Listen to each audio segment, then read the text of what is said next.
Hello and welcome back to the Epidural with me, Mickey. So last time I updated was on Monday, and I showed you guys pictures of my classroom after we had just gotten back into school after being flooded, and it was chaos. When I walked into my classroom on Monday, this is what I walked into.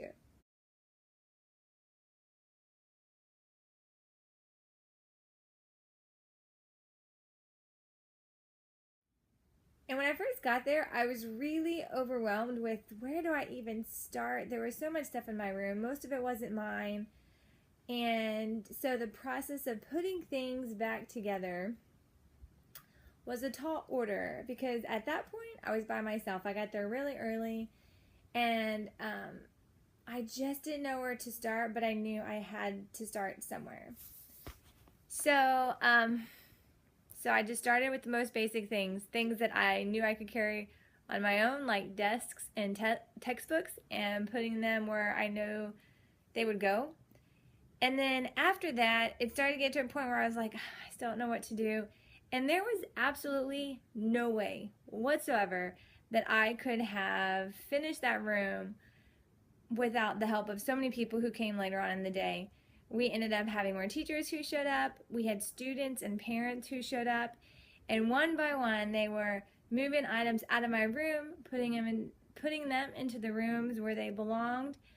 And within just a matter of hours of everyone coming together and helping, things were pretty much back to normal, or kind of normal. And I sat there thinking, what are some lessons that I learned through this whole ordeal? Because life gets messy, whether it's physically, right? Whether there's physical destruction or tearing down and rebuilding of your home or property. Sometimes there's emotional chaos. Sometimes there is spiritual chaos. And here are a few things that I learned. That sometimes when we are going through the midst of those, it can almost be paralyzing. Like we don't even know how to start healing or rebuilding, or like how do we move forward?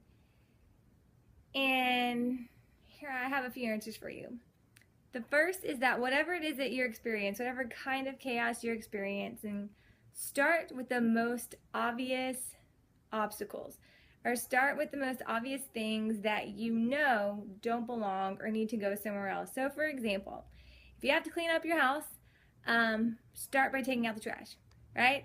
You obviously know what the trash is and you're like, well, this doesn't belong here, so I'm gonna put it where it goes.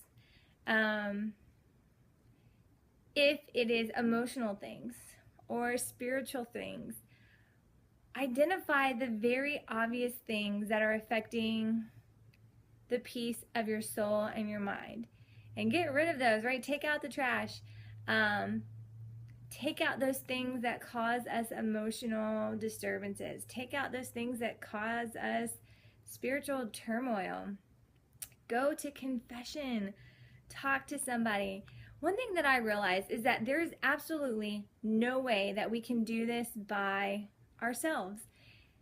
And I think sometimes we might go through certain seasons of life feeling alone, feeling like whatever it is that we're going through, that either we feel guilty asking for help because we know other people need it more than we do, or maybe it's a pride thing. Maybe we don't want people to know that we are truly suffering. So it's a very humbling experience asking for help. But there is absolutely no way whatsoever that I could have put my room back together without the aid of other people. And as a community, as a church, we have an obligation not just to help our brothers and sisters, but to also ask for help when we need it. That's what we're there for, to help each other carry each other's crosses. And so my challenge to you this week is to just look at sort of where you are. What are those things, either physically, spiritually, or emotionally, that you think are sort of paralyzing your growth right now, or paralyzing your situation? You know, you feel like there's so much stuff that needs to be done, or you have so many concerns that you just don't know where to start. Step one, Start somewhere. Start with the most obvious things. And then just go from there. And if it's to a point where you don't even know where to start, or you've only gotten so far by yourself that you realize that the problem might be bigger than what you can handle, it's okay to acknowledge that. It's okay to say, I absolutely cannot do this on my own, and I need help. So whether that's calling upon family and friends to help you actually physically move objects because you have to rearrange your home, or if it's calling upon a counselor to help you with some just emotional issues that you're going through, or calling upon a priest or a spiritual director that you can go to with spiritual issues, because we cannot do this on our own. And if we remain in a place where we refuse to get the help that we need, we will stay in somewhat of a state of chaos where things are just displaced and not where they need to be. So I encourage you to look at those things in your life that are sort of out of place and really work on getting those into place and asking God for the courage to ask for help when you need it, and the wisdom to know who those people are around you that can offer the help that you need. I pray that you have a great week.